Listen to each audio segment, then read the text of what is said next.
Mga senyales na batugan o tamad ang isang babae. So, napaka-importante na malaman niyo yan kasi po kung mag-aasawa kayo, tignan niyo po muna na kung batugan ba yan o tamad no, na babae. Kasi po, kapag po yan ay batugan, kayo po ang kawawa. So, kung gusto mo malaman kung ano yan, no, baka nga namang siwa na tamad na yung girlfriend mo ngayon, no, panoorin mo itong video na ito. Pero bago yan, kung hindi pa ka subscribers, no, mag-subscribe ka na po muna.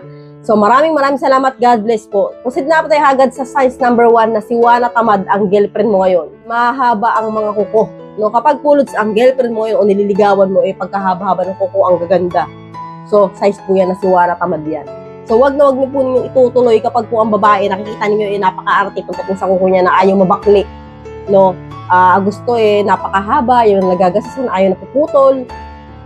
So, iba-iba yung kulay ng mga kuko. No, kada buwan. So, bakit pulot signs po yan na batugan ng isang babae? Kasi po, mas iniingatan niya po yung kuko niya kasi sa gawaing bahay. So, alam naman po natin yung kukulods na kapag marami kang nilalaban ay napuputol yan, no?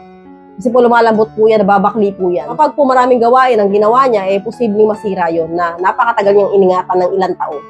So, kaya po kapag po mahaba ang kuko ng babae, no, iwasan niyo po yan maligawan o asawahin. So, subukan mo ninyo, sabi mo, putulin mo yung kuko mo bago tayo pasal. Pag hindi pumayag, red flag na po yan, huwag niyo na po asawahin. Kasi po, siwa na tamad po yan.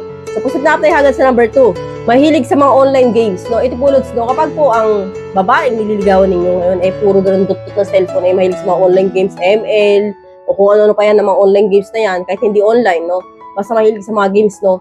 Yan po ay nagpapakita na ka-addikan sa cellphone. At yung mga ganyang klase po ng babae, Lods, batugan po yan pagdating sa mga gawaing bahay. Kapag naging asawa mo yan, uuwi ka, wala pa niluto dahil babad sa games. Kapag umuwi ka ng bahay, uuwi ka, magulo yung bahay, no? Madumi yung bahay dahil una mo na yung cellphone bago ang gawaing bahay. Ay, gusto mo ba yun? So, karamihan sa mga lalaki, alam ko nangangarap kayo ng isang mabait, no? At masipag na asawa kahit nasa bahay lang, di ba? Gusto niyo yung malinis yung bahay kasi po may peace of mind kayo kapag po ang babae marunong sa mga gawaing bahay at malinis sa tahanan, di ba? Ani mo naman yung napakaganda addict naman sa online games at napakahaba naman ng kuko, no? Di ka malaban ng mga damit mo, gusto yung papalaundry pa. So, gusto mo ba yun? Imbis na pang kainin nyo, pang ulam nyo na lang, ipapabayad pa sa laundry shop, di ba? So, syempre, ang gusto natin mga babae, yung madiskarte. So, kaya po, wag na huwag po yung titing sa itsura ng babae. Ang importante, matutulungan kayo sa mga pangangailangan ninyo sa araw-araw. At yun na nga, kahit hindi naman po nakakatulong sa inyo ng pera, at least, diba, gagaan yung buhay ninyo. Dahil natutulungan kayo sa mga gawaing bahay. Kapag umuwi ka, no, kakain ka na lang, matutulog ka na lang, wala ka nang gagawin. So, ganun po dapat yung magandang maging asawa, kahit hindi kagandahan.